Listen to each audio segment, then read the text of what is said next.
ಅದರ ಜೊತೆಗೆ ತೇಜಸ್ವಿ ಅಂದರೆ ದುಡ್ಡಿನ ಇನ್ಫ್ಲೂಯೆನ್ಸ್ ಕಡಿಮೆ ಆಗಬೇಕು ಅಂತ. ನೀವು ಫಸ್ಟ್ ಟೈಮ್ MP ಇವರೇ ಒಂದು ನಿಮಿಷ, ಫಸ್ಟ್ ಟೈಮ್ MP ನೀವು ಕಳೆದ ಸಲ ಎಷ್ಟು ಆಸ್ತಿ ಡಿಕ್ಲೇರ್ ಮಾಡ್ಕೊಂಡಿದ್ರಿ, ಈ ಸಲ ಎಷ್ಟು ಮಾಡ್ತೀರಿ? ಇನ್ನೇನು ಎಲೆಕ್ಷನ್ ಬರ್ತಾಯಿದೆ, ಎಷ್ಟು ಪರ್ಸೆಂಟ್ ನಿಮ್ಮ ಆಸ್ತಿಲಿ ಜಾಸ್ತಿ ಆಗಿದೆ? ಸರ್, ನಾನು ಕಳೆದ ವರ್ಷ ಚುನಾವಣೆ ಎದುರಿಸುವಂಥ ಟೈಮ್ನಲ್ಲಿ ನಾನು ಕಾಲೇಜಿನಿಂದ ಹೊರಗಡೆ ಬಂದಂಥ ಒಂದು 2 ವರ್ಷ ಕೆಲಸ ಮಾಡಿದಂಥ ಒಬ್ಬ ಯಂಗ್ಸ್ಟರು. ಓಕೆ. ಆಗ ನಾನು ಒಬ್ಬ ಜೂನಿಯರ್ ಲಾಯರ್ ಆಗಿ ಇನ್ನೊಬ್ಬರ ಹತ್ರ ಕೆಲಸ ಮಾಡ್ತಾ ಇದ್ದೆ.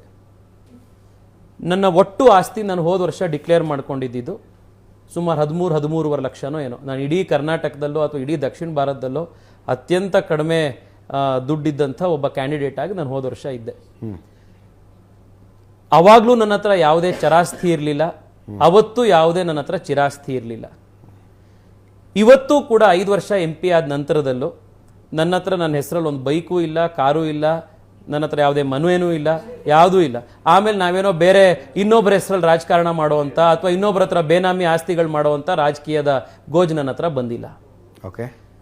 ಕಳೆದ 5 ವರ್ಷದಲ್ಲಿ MP ಆಗಿ ಬಂದಿರುವಂಥ ಸಂಬಳ ಮತ್ತು ನಾನು ಮತ್ತು ನನ್ನ ಜೊತೆಗಿರುವಂಥ 5 ಜನ ಪಾರ್ಟ್ನರ್ಸು ರನ್ ಮಾಡುವಂಥ ನನ್ನ ಲಾ ಫರ್ಮ್ ಹನುಮಂತ ನಗರದಲ್ಲಿರುವಂಥ ಟ್ರಸ್ಟ್ ಲಾ, ಇದರಿಂದ ನನಗೆ ಬಂದಿರುವಂಥ ಸಂಬಳ, ಇದು 2 ಸೋರ್ಸ್ ಆಫ್ ಇನ್ಕಮ್ ಬಿಟ್ಟರೆ ಇನ್ನು ಒಂದೇ ಒಂದು ರೂಪಾಯಿ ಕೂಡ ನನ್ನ ಅಕೌಂಟಿಗೆ ಇನ್ನು ಎಲ್ಲಿಂದ್ರೂ ಬಂದಿಲ್ಲ.